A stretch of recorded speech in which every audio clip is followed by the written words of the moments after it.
Hi, everyone. Welcome back to the Reclamation Hour podcast. Today, we are going to talk about demons, goetic infernals, fallen angels, this category of, I don't know, what do we call them when we try to put them in a category? Demons? Yes, but I know not a lot of people like that word, but I use demons. Or the goetic infernals, or the 72 spirits of the Ars Goetia, etc. Right. So already we have episodes talking about things like entities and vampiric attachments. So what I want to talk about here is actually a different class of spirit.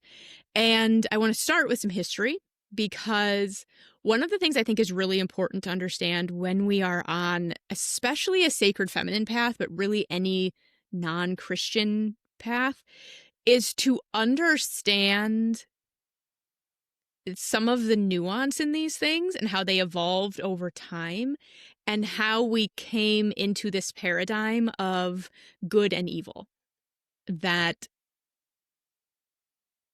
we hold now.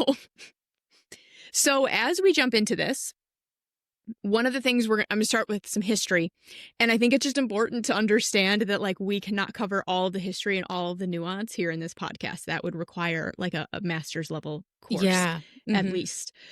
But I am going to talk about a few different things. So is there anything you want to say before we get started? Otherwise, one of the books that I recommend for this topic is The Satan, How God's Executioner Became the Enemy. And so it's actually about Satan, and we have a whole episode on Satan, Lucifer, the devil, and so you're going to want to listen to that in conjunction with this episode. But so while this is technically about the concept of Satan and the being of Satan, you can't really understand Satan without understanding that ancient Israelite people had numerous classifications for spirits. They did not just have God, angels, demons. There were evil spirits, sons of God. There were like all of these different classifications of spirit. And so you can't really understand Satan without getting into that discussion. So this is the book that I recommend for that. It's very scholarly. I was going to say, disclaimer. Easy read. It is heavily scholarly. But the information is really solid and it covers things from a lot of different angles in a lot of different ancient scriptures. So if you are interested in doing the deep dive, it is a great book. But is there anything that you wanted to say before we kind of get into some of these things that I have highlighted and bookmarked? No, I'm ready. Okay, I'm ready, she says. I'm ready. So today, modern day, well, I should say, yes, in modern day, but also throughout the ages. I want to mention that there is a difference between scriptures, tradition, and then the way that these things also become cultural. Okay, these are actually three separate things, and that's important to keep in mind in this discussion. So today, the culture and the tradition, kind of in numerous patriarchal religions, is that a demon is anything malevolent. That's like the way that the word is used now, right? It's like any malevolent spirit is a demon. And within Christianity specifically, if it's not God or a saint or an angel, everything else is a demon. All of the other gods, all of the other goddesses, all of the other spirits that you could try to connect with within the church that I'm familiar with, these are all demons. Now, anciently, we had numerous classifications for spirits. So this is where, like I said, we had demons, evil spirits, and sons of God. But demon was not necessarily a malevolent spirit. And again, I'm using English words for ancient Hebrew concepts. Okay, so already I don't have a perfect translation or whatever, okay? Because when we translate words like this, things get complicated really quickly. Now, what happened was all of these different types of spirits, when we translated the Hebrew texts into Greek for the creation of the Bible, the Septuagint, all of those different words were translated to the Greek word for demon, which is daimonion, which we'll get to in a second. And what I want to talk about, though, so evil spirits were the ones that were very clearly trying to wreak havoc on humanity. Okay, those were the ones that were like malicious. They make people sick. That would do all these different, problems for humanity. Depending on the scripture that we're looking at, sons of God were the other gods that the supreme God had given the nations of the world. So one of the big misconceptions you have to understand here is that ancient Israelite people were not practicing monotheism. They were practicing monolatry. We've said this before. So they were worshiping one God without denying the existence of the rest. And so sons of God were the other deities lateral to Yahweh to whom all the other nations had been given. These were like the sons of God. And they were not considered, worthy of worship by the ancient Israelites, but they weren't like evil either. Now, as traditions progress and we end up with like the Book of Enoch, the Book of Watchers, we get a fallen angel tradition.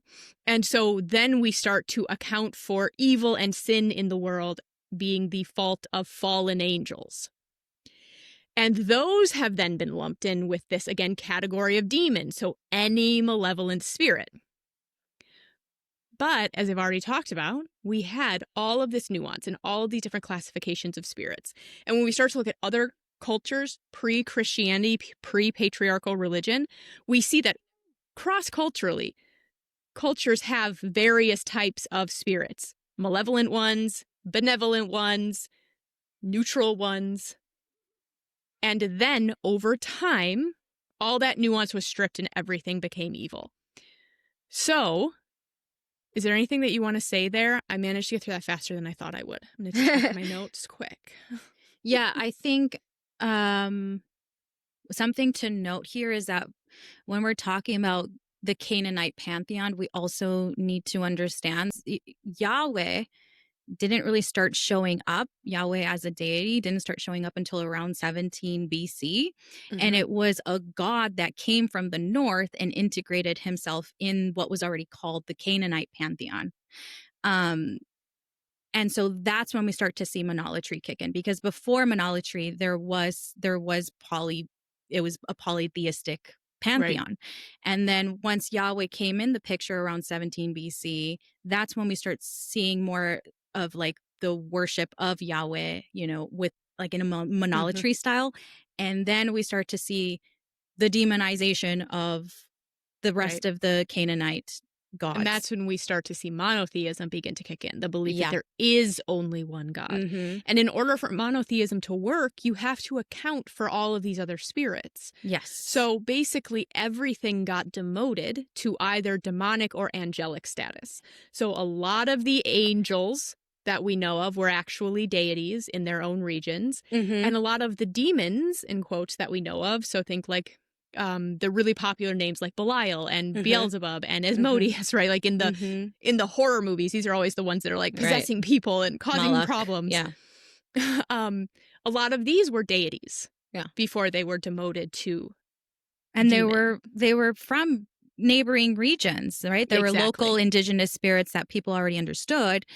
But then Yahweh comes in and it's like, well, we have to have a PR smear campaign for the rest of the pantheon. I mean, even now, like how often do you see on, Instagram or somewhere, depending on your algorithm, maybe you don't have to see it very often, but there will be people who are literally like, oh, Kali is a demon. Like that's, the sacred feminine is a demon. I just saw a reel. I probably sent it to you because the response was hysterical, but of somebody talking about how Taylor Swift is a witch and she is channeling goddess deities through her lyrics. And if you have problems with your period, that's why. Wow. No, I know. Wow. So even now we see like the implication here was that Taylor Swift is channeling deities and these deities are actually demonic forces. Well, if she were, she'd be an actual feminist, not a performative feminist, but I rest my case. Right. If she's actually channeling. Right. It wouldn't look like that. Like her demonic forces. No. But I encourage her to do that, actually. We won't get into Taylor Swift's new album has just come out as of us recording this. We won't even get into all of the Kate things. knows how I feel it. about her. And anyway, but it was a good example of modern day Christians making this claim that anything that is not God or an angel is a demon. These are the only options we have left to us. And that is because, again, so a few things. If you only believe there is one God, only one, then you have to account for all the other spirits somehow. And if you are also using this scripture, what is the word? It's like divine something that basically gives Christians the authority to take other people's lands and other people's things. There's a term. I'm really annoyed. I'll look it up and put it in the description. But it's like a doctrine from however hundreds of years ago that gave Christians divine authority and divine right to go take other people's lands. And what better way to uphold that than to say, see, they're worshiping demons. We're bringing salvation. We're saving them from all of these demonic forces. We see this again and again and again. Like it's missionary work. Right. And actually, we could also bring up saints here, right? So how many... So it was either everything was turned into an angel, a demon, or a saint. So a lot of within the Catholic Church, we have like Saint Bridget.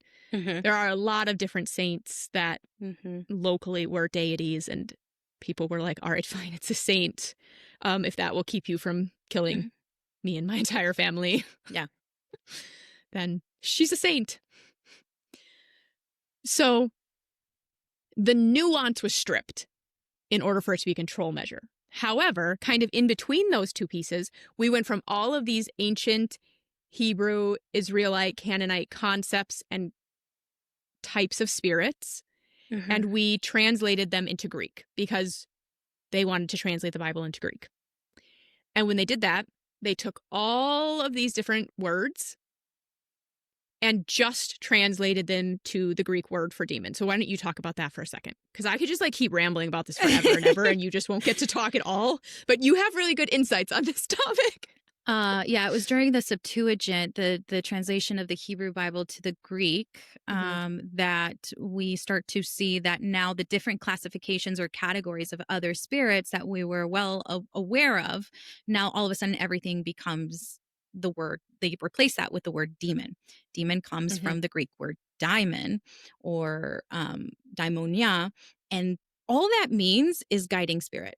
They're meant to be spirits that are intermediaries between source and, human affairs.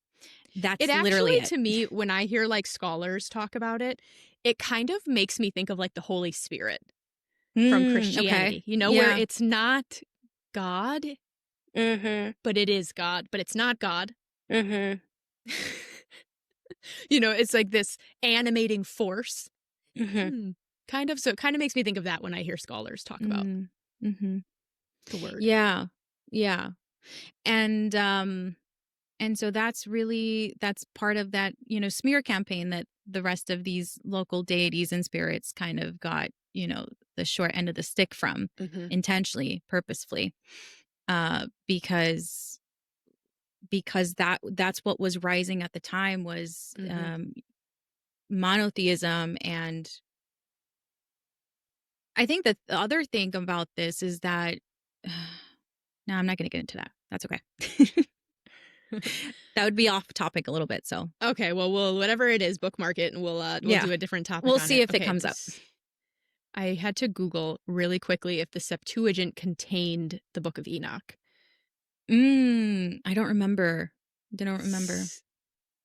Enoch is in a book, an apocryphic. I think it's right. Book. I think it is. I think it's newer than that. Wikipedia says no Hebrew version is known to have survived of for Enoch? the Book of Enoch. Okay.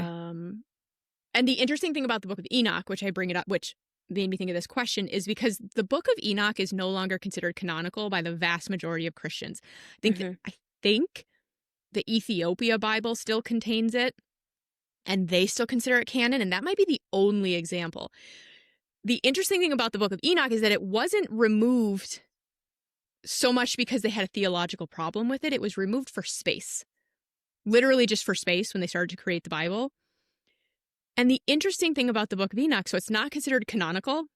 It's not in the Bible, except that like huge amounts of Christianity are based on the Book of Enoch and the Book of Wonders. Yeah.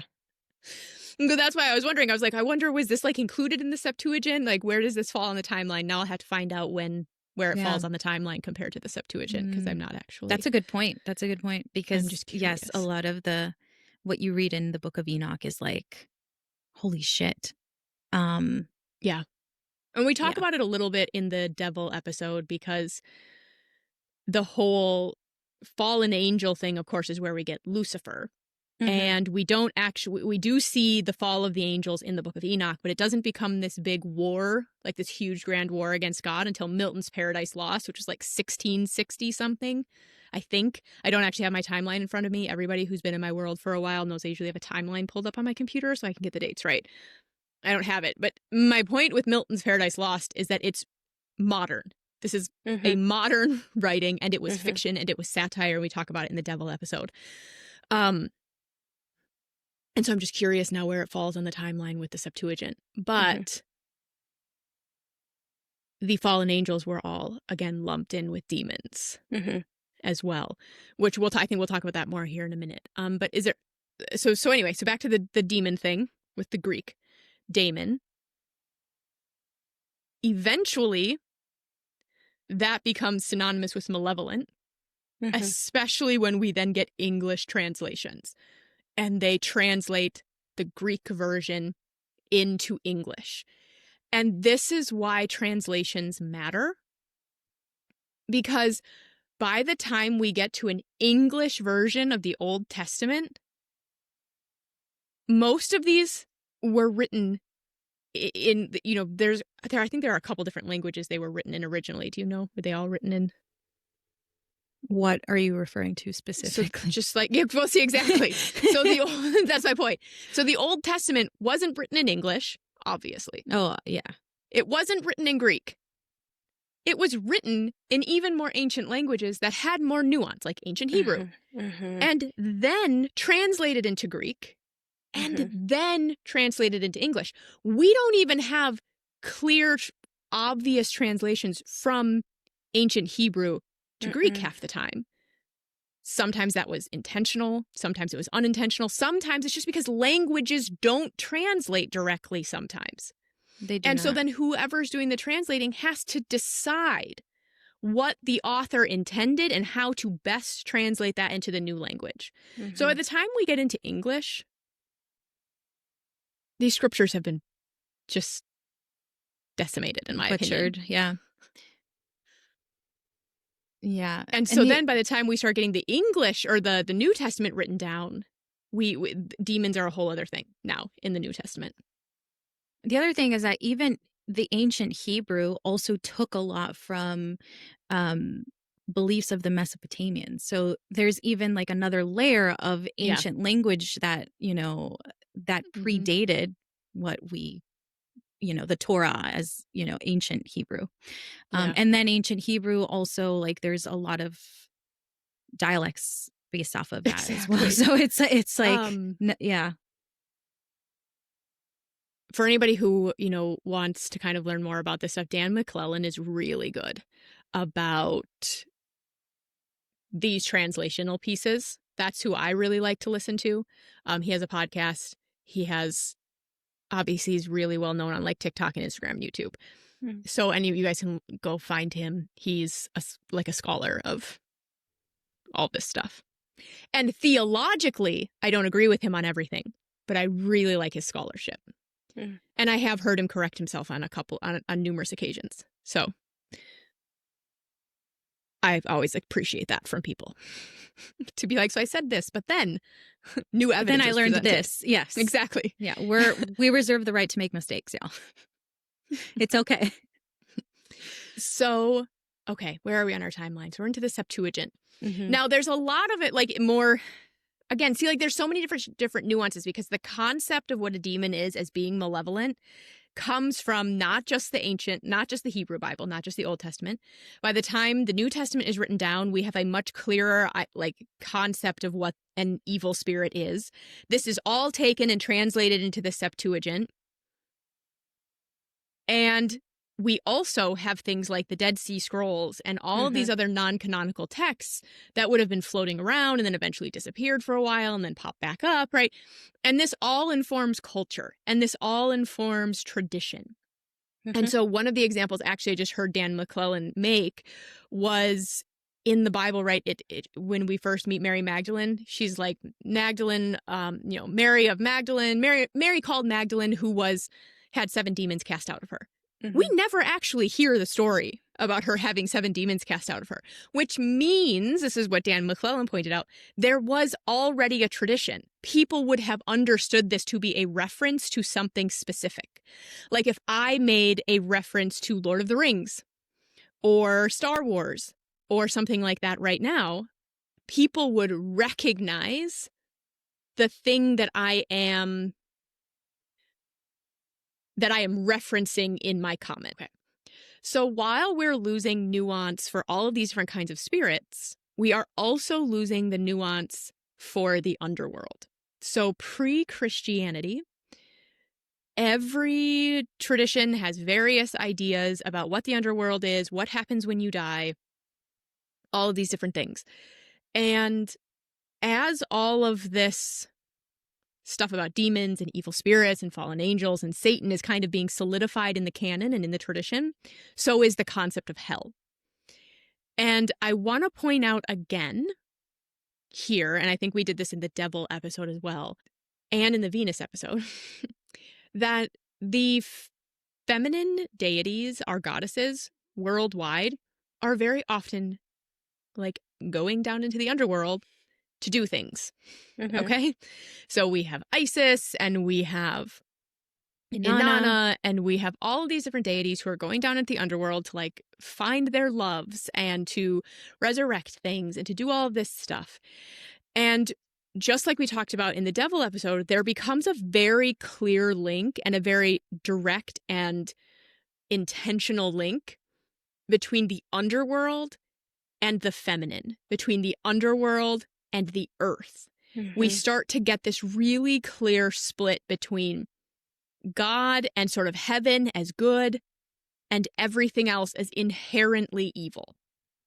And so then as we're traveling the world and all of this stuff is spreading out, right, and colonization is happening, and all the horrible things are happening, we already have culturally this belief that if it's connected to the earth, it's inherently bad. And we can go all the way back to the Garden of Eden to find this. If it's connected to the feminine, it's inherently bad. We can go all the way back to the Garden of Eden to find this, theologically and culturally. And so we're starting to also solidify what this concept of hell as evil, as a place of eternal, conscious torment, ruled by Satan, Lucifer, the devil, as one being. This is all kind of happening at the same time. And this is where, again, the sacred feminine and things that feminine energy are traditionally associated with are becoming inherently evil. And that is creating all of these unconscious beliefs around the fact that if I'm interested in these things, magic, intuition, the underworld, then I must be evil. And this is a really good way to control women. And so, well, everybody, because fear is a great tactic to control people. We're seeing this in modern day as well. Fear is a great way to control people. And what better way to do that than to say all of that stuff is evil and excellent at trickery.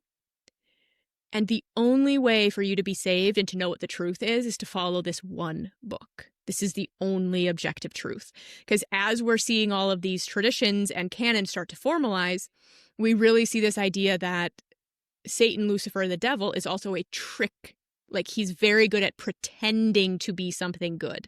And so it's very easy to be fooled by these spirits, because sometimes these demonic spirits possess you and the harm is obvious, but sometimes they come to you in the form of an angel and they convince you, like it's like a whole thing that's happening that is severing people from their intuition. Yeah. And when I stepped onto this path, it's a form of psychological warfare. Absolutely. And even when I stepped onto this path, I had to spend a very long time with this unconscious conditioning about what if I'm wrong? What if I'm going to go to hell? Right. What if these spirits really are just pretending to be good? And I'm actually dealing with something malevolent. Mm-hmm. And so this is a very real thing. So, all right. So we talked a little bit about the Septuagint, which again is like its own whole scholarly topic, Yeah. because then from there it goes on to be translated into all the other languages. English is like a very late language that we get the Bible in. And it sucks.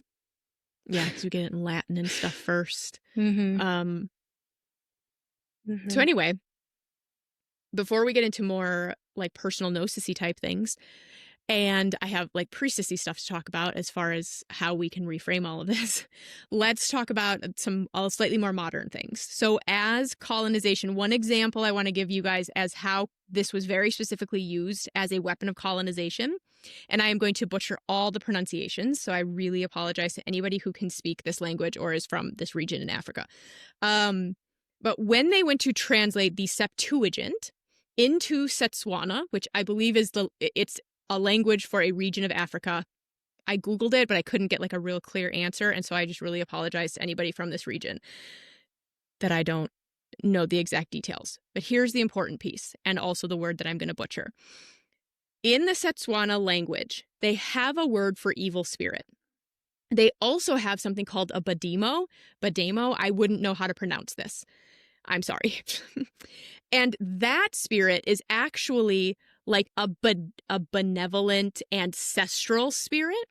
Mm-hmm. And when they translated the Bible from Greek into Setswana, they chose to translate all of the evil spirit demon words into bademo instead of their word for evil spirit, which was a very clear attempt to villainize this type of local spirit, this type of ancestral spirit. Mm-hmm. So that everywhere in the Bible that it talks about things being evil and being bad and don't do it, it now directly references this type of spirit.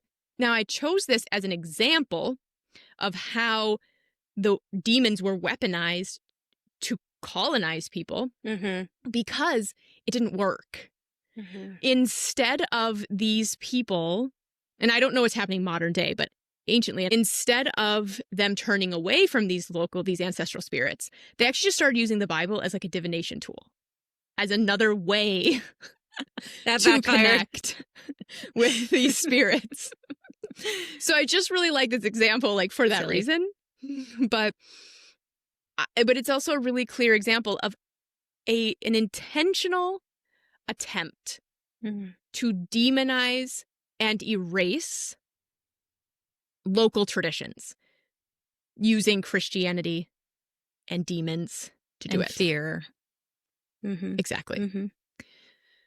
So when we jump to more modern day, we still have this cultural belief that the word demon means literally anything that is evil. And I would hope that listening to this podcast, you already realize that that's probably not true. And that the spirit world is far more nuanced than that. So when we, well, let's talk about the Goetia, like the Key of Solomon and the Goetia, and then we'll get back to my point that I was going to make. Yeah. Because this is where we get the actual, in quotes, list of demons. Yeah. Again, like Asmodeus or... Right. That was... to pull the list up. Derived from... It's like a grimoire of... and it was derived from the Testament of Solomon, you know, when Solomon was given a ring by the Archangel Michael, and it was inscribed with a divine name or a seal that allows him to control demons, and he uses it to basically summon demons and bind them to do his, basically employ them to help him construct the Temple of Solomon. And when we talk about, because that's the Testament of Solomon, but then the one that you're talking about, which is the Lesser Key of Solomon, is basically the list of the 72 demons of the Ars Goetia, which were the demons that he had dominion over. But really he was enslaving these spirits to do his bidding. And so when we get to demons, we start to see these demons in the Lesser Key of Solomon and other grimoires too. Yeah. Not just the lesser cube. Like, and there are various streams of modern magic that people still do today that works with angelic spirits and the Goetia in various ways. Yeah. I'm not really an expert on any of those, but there's a variety of different magical systems and like different types of ceremonial magic and these things. Yeah, for sure. And so basically this grimoire tells you, you know, the name of the demons, the sigil that Solomon used to bind them and control them and enslave them and command them. And so, and this is where we start to see the names of, like, for example, Baal, Beelzebub, Belial, as well as King Payman, who, because the thing is, a lot of these demons of the Ars Goetia are basically... That's what I was going to say. They're like collected from all these other places. Basically, Solomon was doing this Solomonic magic that involved him basically being a Pokemon master, where he was catching them all, basically. Yeah. They were doing his bidding. And what a lot of these spirits, like, for example, King Payman has pre-Islamic Arabian lore, and his origins actually came from Northern Africa, which tends to be nearing the Canaanite region. And so really these are adopted spirits that were indigenous to the land, to the regions. Right. And so even, you know, King Payman is like a jinn type of energy. And if you know what a jinn is, it's kind of similar to a genie, which is like, again, Arabian lore and all of that. And so what they did, or what Solomon did basically, was he collected all these little Pokemon and he made a book about their features, like what they do, what they're good for, how to command them, how to bind them, et cetera, et cetera. Yeah. And like there's mythology around these being some of the angels that fell during like the Great War against God and all of these things. And so this is where we get like Solomonic magic was one of the examples. I wish I could remember. See, I'm not like, I don't do ceremonial magic. Yeah. It's never been a thing. Like I've never really worked. When we talk about ceremonial magic groups, we're talking about like the Knights Templar, the Golden Dawn, or the Order of the Golden Dawn. Also, Aleister Crowley was quite prevalent in the ceremonial modern magic context as well. So that's kind of what we're speaking to when we talk about that. Yeah. Yeah. So what I have found, right, and this is what's the word I'm looking for? It's like a world cosmology. Is that it? Is that what I'm looking for? Okay. The cosmology that I have come to understand, right, is when we think about various types of spirits and we think about the realms, if you envision like the world tree for a second, which we see across a lot of different cultures. We have the Yggdrasil, we have the world tree, we have, you know, tree of life. We have its branches up in heaven, so up in the upper realms. The trunk is here at our realm, and then we have the roots down in the underworld. And pre-patriarchal religions, what was happening down in the underworld was not always evil. Often it was just the place you went when you died. Like, just the upper realms, think like angelic energies and heaven, in quotes, and these kinds of things. So what we actually have is divinity both in the underworld and in the upper realms. And so it's not as simple as dark and shadow is bad, light is good. Because this is where we get into that, where people will be like, oh, it's like dark energies are like low vibe. No, dark energies can be extremely high vibrational and extremely divine. They are just sitting, if you're thinking about the world tree, they're those underworld frequencies, those underworld energies. And so what we're actually looking at when we're looking at these modern day demons, which I would refer to as infernals, because I'm not somebody who feels the need to try to recover the word demon. I know like you are and other people are. This is where I think about the infernals, just like I think about Hades or Lilith or any of our other underworld deities, hell. I mean, by definition, those are demons too. Like you can't, Aphrodite, even the Fae, they're demons, right? Because they're still so. I think about the Infernals as being other underworld deities, just like Hades, just like that Norse goddess of hell. Lilith, who's the mother of demons. Lilith, who we have a whole episode on, 2 actually. And so we can actually connect with the Infernals, just like we can connect with angels, just like we can connect with other deities, in the sense of we are connecting with a divine being. They are just from a different realm, which means that they are kind of experts in different things. Yeah. So we've talked about this before too. If you think about the spectrum of dark to light, shadow to light, these are beings that are experts in that shadowy stuff. Yes. They make really good shadow work, like deities, protection work, banishing work. They're much more grounding. So they're high vibrational, high frequency, but they're much more grounding. Think like lower chakras. All things generally associated with the feminine. Yes. Again. The demons are very sacred feminine. Yeah. That's it. That's the comment. I know. Yeah. So I'm trying to figure out like what was next on my list here. Is there anything you want to say before we continue? I mean, so I guess my perspective is more based off of someone who, you know, the word would be a demonolatress. So my perception and my point of view in demons is like they're actually divine probably deities. Technically, what mine is too. Yeah, but... it is. Yeah, it is.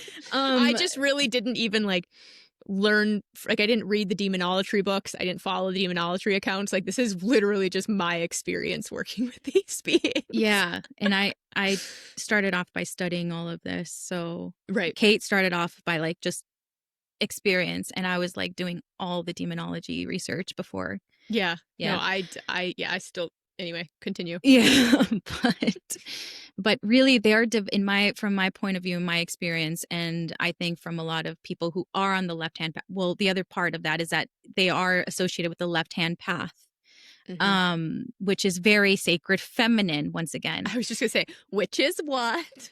Which is very sacred feminine, which is very, very much about being also being a witch in her own right, being, you know, being really who you are, the person who validates your own power. Which is what divine darkness is. It's about personal power, personal authority, overcoming people pleasing, taking care of yourself. It's supposed to come in balance with the light energy where we take care of other people and we, you know, so both the darkness and the light can be equally divine and equally wounded. But I would also argue that the left-hand path is very feminine. And that the feminine path is one that of the underworld. It is one of, like, go back to our Venus episode. The entire sacred feminine path is about descending into the underworld. Yes, that is her main domain. And really, you know, that's where also we see a lot of feminine deities. You know, we see Lilith, you know, she's the mother of demons, and so kind of like going back to the tree of life, right, that we typically associate with this beautiful thing. Well, the inverted tree of life is really, it's, you know, it's like the clip off. And I know I'm butchering that. I know different traditions also say it differently. So just got to say that. I'm not a clip off practitioner by any means, but it's basically a spiritual initiation path. Yeah, I have like personal gnosis with that too, but not but just for context, initiated into these traditions. But essentially, you know, the tree of life has roots, and it's the inverted tree of life where we get to the spheres of the underworld, and there's like a whole map of the underworld, and there's these 10 spheres as well, and just like there's spheres up in the tree of life.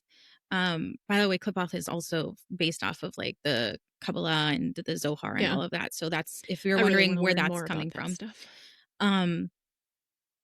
And so Lilith has her own sphere. Lilith is the mother of demons, as well as we also see Nama. We see Duchess Bune. Like, we see a lot of feminine beings down there. And the thing that I found super ironic is that a lot of people who work with Lilith or say that they're working with Lilith don't understand that she's also part of that. She's part of going down there, and she has her own sphere. She has her own garden down there. So just as like a little side note. Yeah. It's wild to me the amount of people who work with Lilith and still think demons are evil. And I think that, so first of all, when we're having bad experiences, so scary or think possession types, all, like malevolent spirit attachments, when we're having that with a demon, in quotes, two things. First of all, it's probably not one of the infernals. It's probably an entity, a vampiric attachment, some other type of malevolent spirit that isn't these. Okay. So they're different the same way an angel is different from a saint, the same way that a unicorn is different from a dragon. Like, they're just different. They're just simply not the same thing. Based off of my own UPG, like, they don't care to do shit like that. Like, they have better things to fucking do. But you know what doesn't help, Kate, is all these Hollywood movies of like hauntings. For example, The Nun and the association with like, I think it's Prince Valak, who they blame that possession on. And it's like, and with, the disclaimer of, yes, there are certain demons within the Ars Goetia that have the ability to possess a thing. But for example, in the case of King Belial, who does have that ability to possess someone, it's usually when the person is usually done with consent and usually done with like when the person is like in immediate danger, like they're being abused or something, and Belial takes over to defend. Like, two things that I want to say before I forget is, it's like, second of all, you could be having a bad experience with a demon because your shadow is projecting things. Yes, that's the other part. Because of all of these thousands of years of being convinced that these deities are bad. Yeah. But secondly is, I always think it's interesting, this idea of possession, right? Because even within Christianity, the idea is that like we're this vessel, and if you are filled with the Holy Spirit, then you can't be possessed by a demon. Well, that sounds like you're being possessed by the Holy Spirit to me. The irony. So which is not necessarily bad. It's just like, it is what it is. Also, being impregnated by the Holy Spirit, that sounds a little like that sounds kind of like an incubus did that. Like, that sounds like, that's what that sounds like. So I just want to point that out there too. Like, right. And so I have found, you got an incubus situation there. In my work clearing malevolent spirits from people, the infernals are wildly helpful. Yeah. Like, they are so helpful when it comes to protection and clearing work and banishment work. Like, they have bailed me out personally on numerous occasions. And the amount of sessions that I've run with somebody, because here's the other thing. Almost all of us, maybe even all of us, have an infernal on our spirit team. Whether they present themselves that way to you is a completely other story. Cannot tell you the amount. They usually don't even tell you their names. The amount of sessions that I've run with people who because when I run a one-on-one session, like I guide you into a journey, and we meet your guides and we do the thing. And guides step forward. Sometimes they'll tell you who they are, and sometimes they won't. Because if it's going to freak you out too much, they're just not going to tell you. So we go off of, do you feel safe? We have there's a vetting process we go through with these spirits when they step forward. They won't always give you a name. And I cannot tell you the amount of times that I will be working with lovely people who are just not ready to hear the whole demon discussion. And they will tell me who steps forward for them. And no, they're not going to give them a name. We go through the whole vetting process. I'm like, this is a demon. I know this spirit, first of all. And what you're like, and I don't say this because it's not actually up to me. They will reveal it when they're ready. I can't tell you the amount of people who've been working with a raven or an owl or whatever to find out 18 months later, like, well, that was Prince Lilith, Stolas. that was Lucifer, that was Asmodeus, that was whoever it was, but they knew it would completely freak you out. Yeah, you weren't ready for it. Because this wound is both conscious and unconscious. And so, for example, like if I say, you can work with Asmodeus as a divine being, and you have an internal reaction to that that's like, oh, that doesn't feel safe, that doesn't feel good, I'm going to offer that there is Christian programming that needs to be addressed. And this is one of those places, just like the devil, where we step outside of the church but we don't really step outside the church. Like, we leave Christianity, but we don't really leave Christianity. Yeah, there's a lot of Because deconstruction that has to happen. This idea that the infernals are evil is very much from Christian programming. And then you'll have a lot of practitioners, like experienced practitioners, talk about problems that they've had with demons, especially doing Solomonic magic. And I'm like, shit. I don't know. You bound them against their will and forced them to do something. I don't. Yeah, these are divine beings. Thrilled. These are divine beings. They are deities in their own right. They're exactly. They're gods and goddesses in their own right. Could you imagine trying to bind Lilith or Hecate or Aphrodite?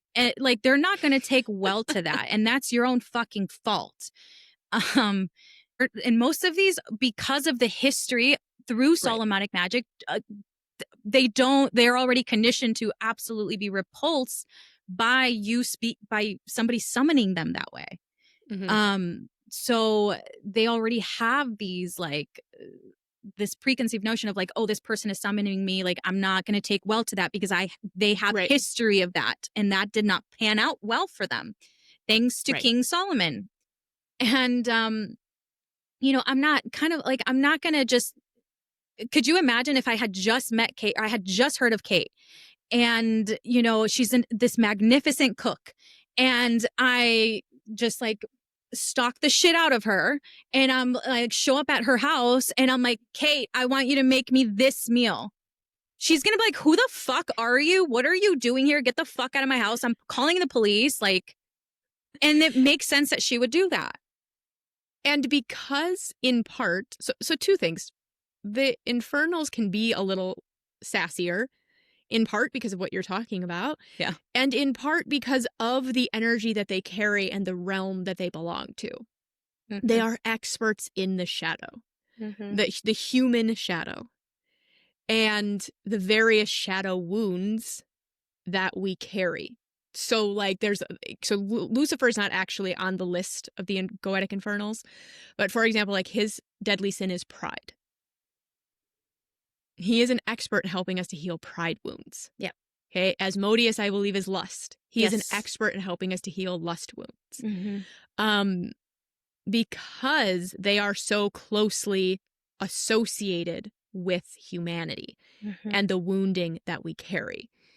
And it has been an interesting journey in my personal gnosis, because it has become clear to me that humanity needed someone and something to blame. And the demons took that.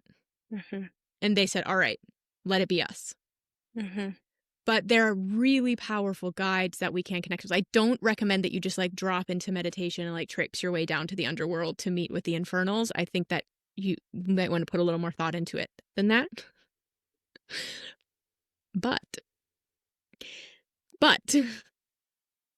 the thing too, though, that you were talking about how, and this was probably before you hit record, when we were talking about how, like, most of our experiences, if we did have these experiences growing up of, like, this guardian angel beside us, we were talking about guardian angels.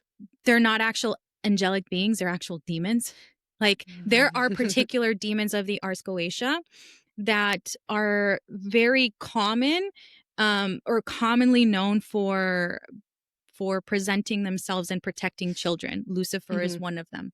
So if, you as a child remember that you had an imaginary friend, or like a presence, or like a dream in which, this angelic being came, tucked you in, read you a book, all these things, it was probably a Goetic infernal.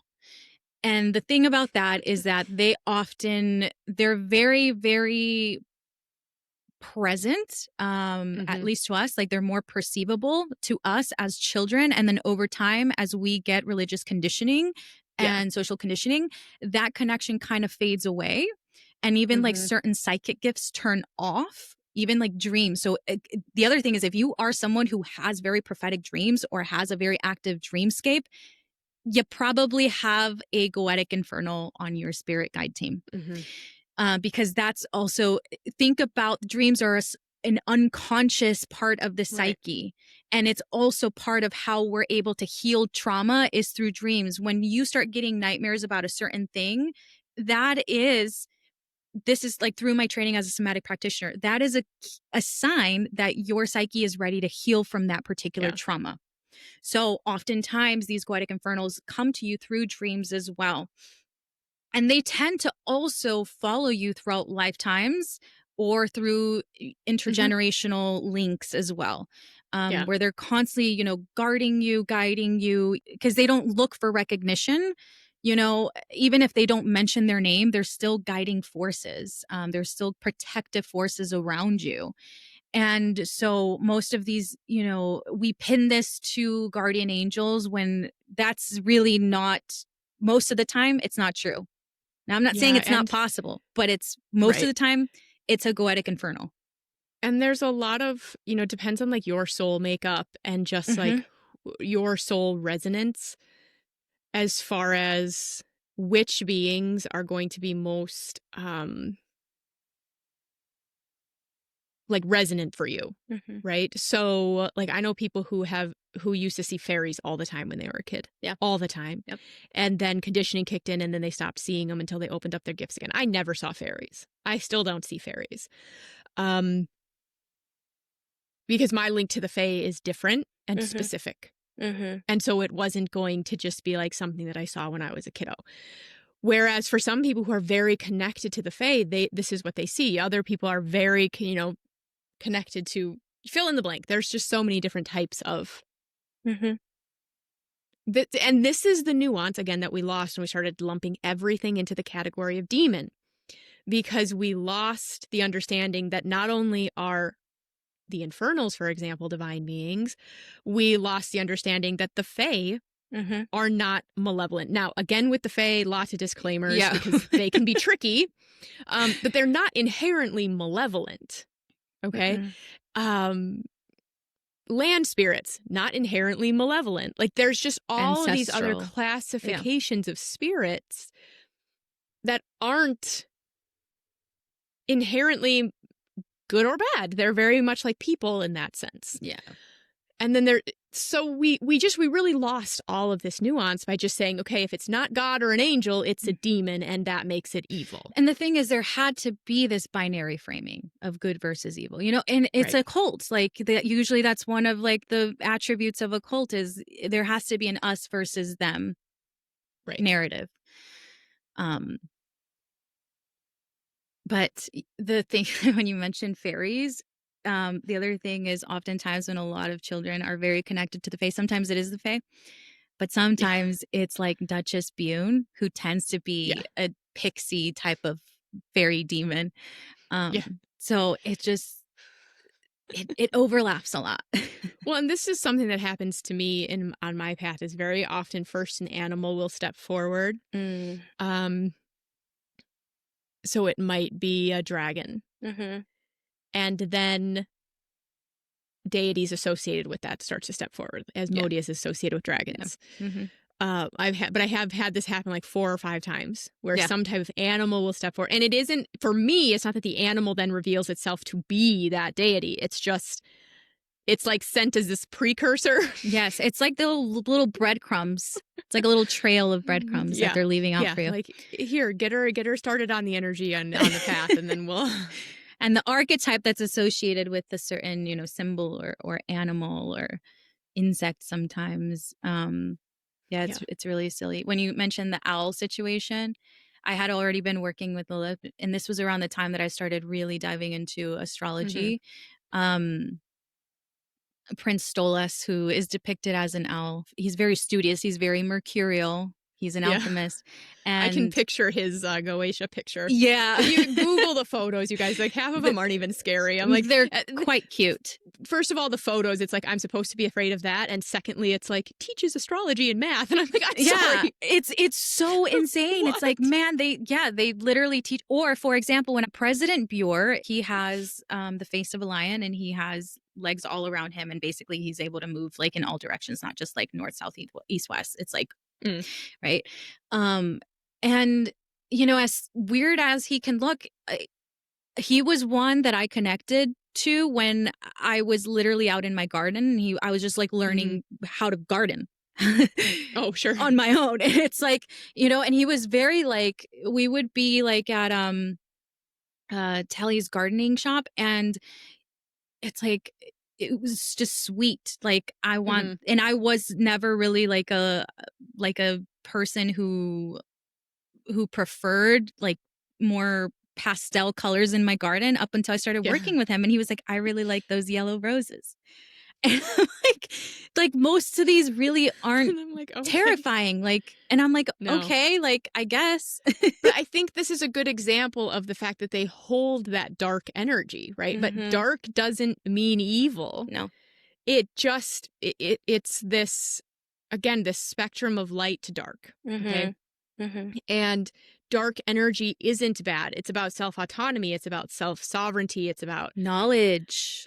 These kinds of things, excavating your stuff from the shadow. But it's not, the shadow doesn't just hold bad stuff about you. It holds all the authentic pieces that you carved away and hidden.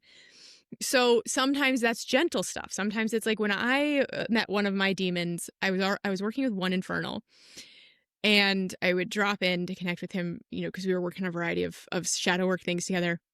And this other demon, and to me, they usually come forward to me in human form.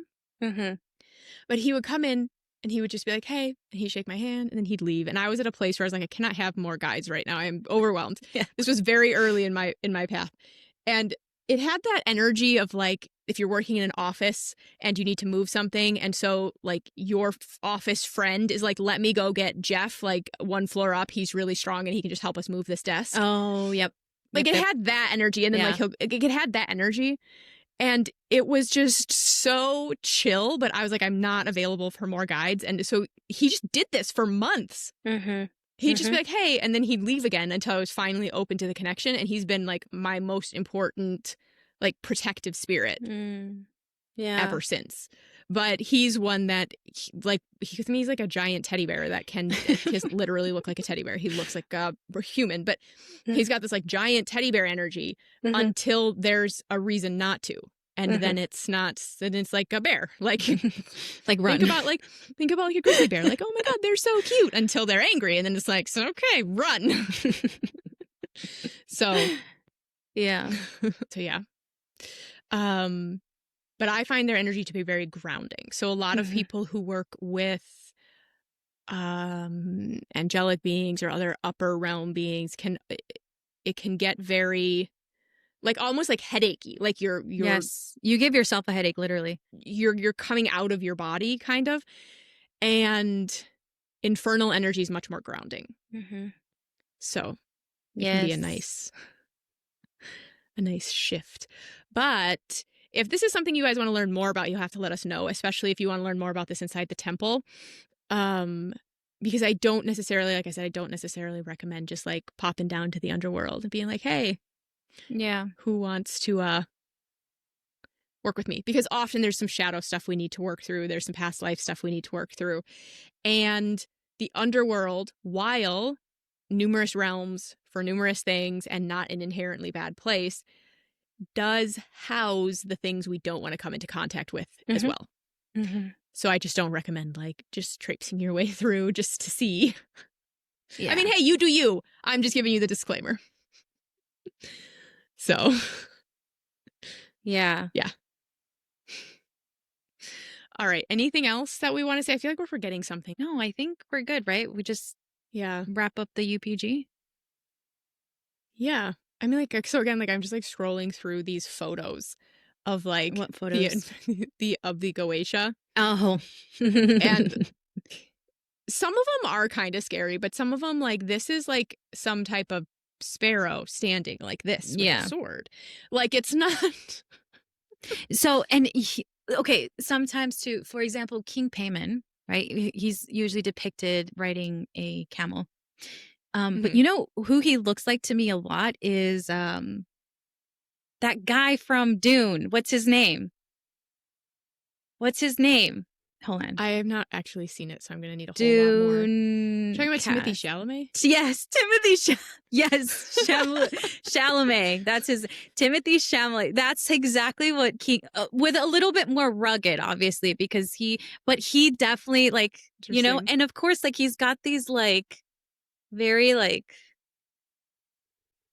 he's cute, like you know, but yeah, most of the time, like when you do meet these people who are not people, but deities, sometimes they come to us people. That have been really on your spirit team for even lifetimes and ancestrally they're following you. You know, they've protected your mother, your grandmother, your etc. It really is not as daunting. It's only daunting because we have the religious conditioning that we have to work through. It's the shadow baggage. Which is what I think I always want to talk one more time about why people sometimes have bad experiences with the infernals. And so primarily I think it's that shadow piece. Secondly, though, again, if you're binding them, I don't really know what to tell you. I mean, that doesn't need to be done to work with these beings. No. And also, for example, if you're working with, like, one of the things that I'll hear a lot around is how somebody starts working with infernals and then their life falls apart. Because you're working with, think the tower in tarot. Yeah. Okay. So if you, without thought, be like, hey, fill in the blank infernal, can you help me make more money? They can help you make more money, but they aren't just going to hand it to you. You're probably going to lose your job first. And then you're like, what the fuck? They're going to show you everything that's out of alignment. Here's the way your relationship is holding you back. Here's the way your spending habits are holding you back. Here's the way. And so sometimes, too, if you're using, depending on the types of magic you're using or the way you're working with them, maybe they will bring you that money. But if you don't know how to hold it, it's not going to stay, right? Like if you have too much shadow wounding around money, if your life isn't set up, like they might bring you the money you need, but then it kind of disappears on you. That's not because they took it back and ruined your life. It's because you asked for something you weren't actually ready for. So, for example, as a dog trainer, I used to see this all the time. People would be like, well, I really wanted a smart dog. Did you? Because now you have a dog who's rearranging your furniture when you're not home and biting the neighbor kid. This is a result of having a smart dog that you weren't ready to have. And so the same thing can kind of happen in our life. And so I think that this is just something that, because I just know, like, I've heard enough stories where people are going to be like, well, I worked with Asmodeus or I worked with Beelzebub and my life fell apart. And it's like, have you worked with Kali and asked her to help you make more money? Because your life is also probably going to fall apart. Like, and it doesn't come from a harsh, mean place. It comes from these are the things that are out of alignment. These are the things that have to go. Demons share the same energy as, for my crystal girlies, as what is it called? Moldavite? Yeah, Moldavite. Yeah. So that's just for you to get a feel of like how these demons help. They help in a very, again, if you're trying to make more money, but you're in the wrong job, you're probably going to lose your job. You're probably going to, again, you're descending, right? We're stripping the things away, and that's not always comfortable. Nope. Now, I will say that happens less when you're working with them to heal shadow wounding, and you have a relationship with them, and you have a little bit more experience so that you know better than to just say, I would like $20,000, just to stick with our money example. Or to say, I would like love, or I would like, Yeah, because that's the thing. The more experienced you become, the more nuance you know there needs to be in these petitions. Yeah, because oftentimes we're not attracting the love that we desire because we don't have that love for ourselves. And that's what they're here to show you. Again, they work on a very unconscious level. So, think about survival patterns, think about relational trauma, think about, insecure attachments. Like, that's exactly the kind of material that they're well versed in because they're infernals. And so that's the kind of work that you're going to get. Yeah. And I mean, this is why when I talk about working with the infernals, I really recommend that you're really building a relationship with them. And that is how you heal a lot of that shadow wounding, because if you have past life ritual trauma, if you have past lives witch wounding, if you like, there's all of these different past life wounds that you could be carrying very specifically around infernals. And your unconscious is so strong that it will project that onto them. So it's they're something that we real. usually They're want to real handle. good mirrors for our unconscious and the condition of our unconscious. Yeah. And sometimes we're not ready to see that, and that's why it takes time. It takes time and care and patience and some offerings. And some offerings. But demons, okay.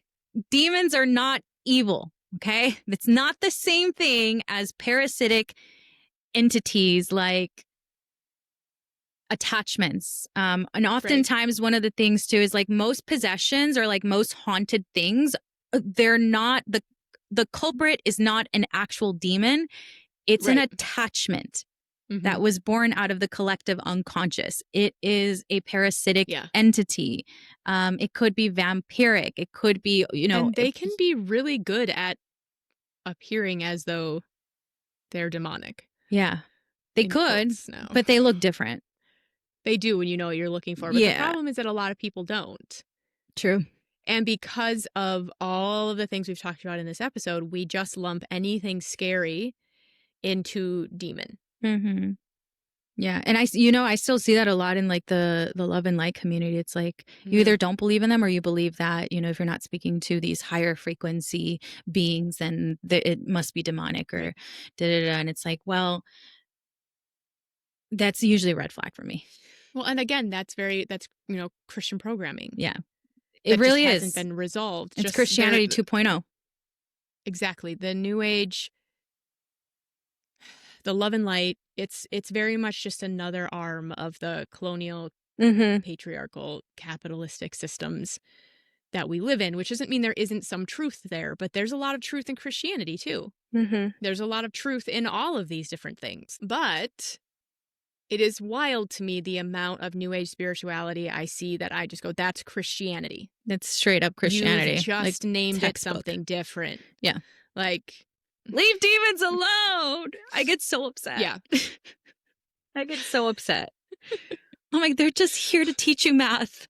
They just want to teach They're you trying how to teach you astrology. stars. They're trying to teach you how to garden. They're trying to teach you herbal magic, herbal medicine. You know, back to the fallen angel tradition, is it's like within the fallen angel tradition and within the